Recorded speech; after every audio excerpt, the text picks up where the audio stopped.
Well, we're lucky enough to be here at Jonesboro, Tennessee at the International Storytellers Festival. I ran into a man that humbled me at storytelling, and I also find out that this crazy man is part Indian. And I'd like you all to meet him. Your English name is? Matthew Wood. Matthew Wood. And do you have an Indian name? I don't. We're going to have to work on that, Matthew. That's right. And be careful what you ask for, because Indian names can be... Now, in your life, how old are you, Matthew? I'm 39. And in your 39 years on Mother Earth, what has been your favorite accomplishment? Favorite accomplishment? I asked you first. Yeah. Boy, I think that my favorite accomplishment is, that I had a rough growing up, and I've been able to turn that into a life that I want to live. I like to tell people that I retired 10 years ago. And they say, well, how did you do that? And I said, well, I'm tired of hearing people say, when I retire, I'm going to do what I want to do. And so 10 years ago, I decided I just want to start doing what I want to do now. So I retired, and I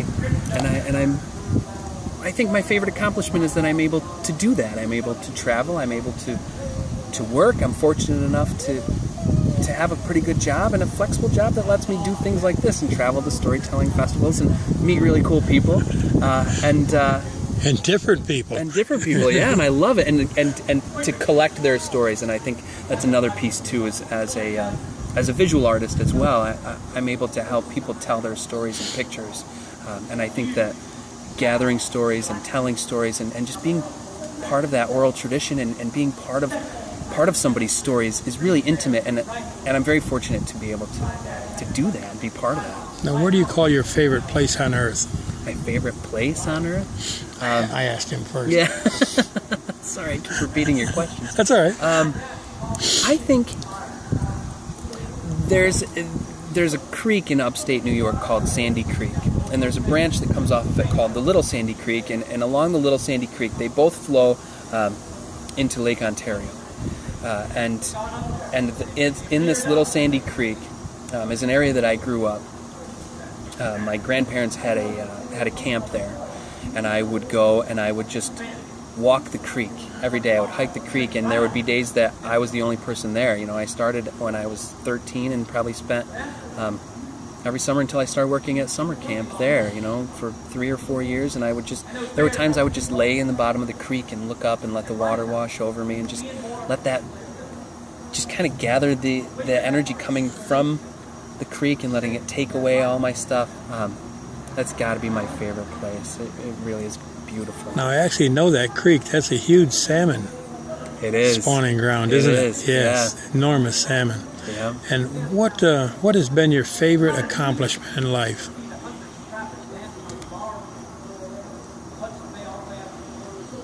He's dying to repeat the question. Yeah. Well, I think you repeated the question.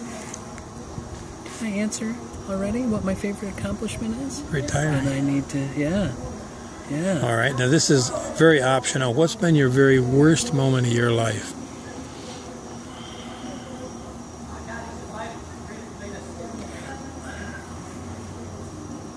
I think probably the worst moment in my life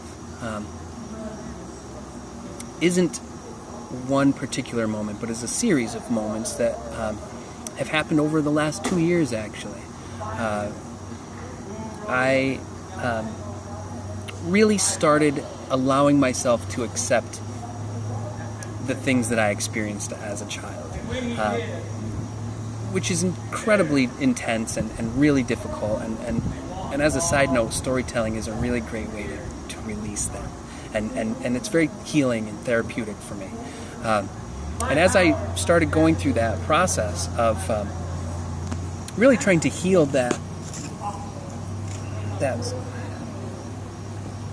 the only way I can explain it is that broken inner child, and trying to regain some of my childhood and know what it's like to be a child, because I don't know. And there was one person in my life that really helped me start that as a teenager. And my grandfather was more of a grandfather. He was more of like my father. And so I spent a lot of time with my grandfather. And as I started going through this process of accepting this childhood and trying to heal through it, I found myself spending more and more and more time with my grandfather until the night that I was sitting by him. It was just the two of us, and he passed away. And it was one of the greatest moments that was as well, because I was able to be there in his transition in that journey. And it was really a beautiful moment. But it was also very separating. I felt very lonely because I didn't know what other men I could turn to as a father figure, and to try to help explore what it means for me to be a man and accepting my childhood and trying to heal that trauma. Well, now you've spent 39 years on this Mother Earth. What advice do you have for the rest of us poor creatures out here? One of my many jobs as an artist is I'm a tattoo artist, and I have a tattoo studio that I've built on my farm. And I had the opportunity to tattoo a woman for her 92nd birthday. Wow. And my question was the exact same question to her. It was, it was her first tattoo. Why a tattoo now? And she said, because I finally realized what it is that we need in life. And I want to wear it so that people see it. And people know it, and I can explain it. And it's on my list of things I want to do before I die, is to get a tattoo. Since then, I've tattooed her 3 more times every year on her birthday. But that first tattoo was a very simple bracelet, very small, delicate, 3 trillium flowers with the words, "Be kind." Oh. And I think that after 92 years of life, having seen the Great Depression, having seen world wars, having seen all of these things, and all of her family around her pass on, can it really be that simple? And I think it is. It can. And I think that it's beautiful advice, and I'm really happy that I was able to be given that, and to know that that's what it is, and to be able to be given that gift before I was 92, and to be able to share that. I think that, I'd love to have really great, long-winded, beautiful answer for that question, and I think it really just comes down to just be kind. Now, I was brought up on a reservation up near Messina, New York, just above you. Yeah. And you're near Pulaski. Yep. Yeah. I was brought up on the reservation, and they made sure they knew that I always knew I was a half-breed on the reservation. Yes. But off the reservation was even worse.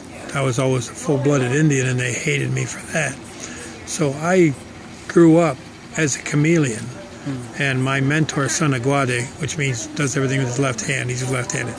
So Sanaguade, he said, just be yourself. My nickname was Guggy. Just be yourself, Guggy, and the rest of the world will follow after. If you truly are yourself, you'll form your own parade, which I actually had to do, but I came back around. I was very alcoholic all the way till my early 30s.